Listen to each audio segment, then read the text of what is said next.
Hi, I'm Minute Learning, and I know what you're all wondering. What happens if you stay awake for 200 hours straight?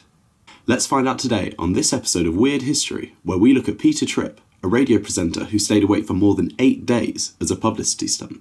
It is 1959, and Peter Tripp, a radio presenter on WMGM radio, decides to do a publicity stunt in Times Square. He would sit in a glass box, surrounded by scientists, and not sleep for 8 days straight. It was to raise money for the charity March of Dimes, and was also a scientific experiment to study the effects of sleep deprivation. So what actually happened? Tripp managed to continue to complete his DJ set every day without any noticeable differences. However, outside of the show, it really started to affect him. He started to have hallucinations a few days into the experiment.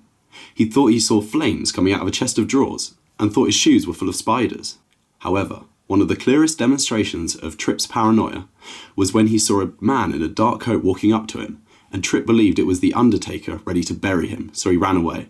The scientists had to drag him back. Near the end of the experiment, Tripp started to believe he was an imposter and that he wasn't actually Peter Tripp at all. These feelings persisted even after the experiment had finished.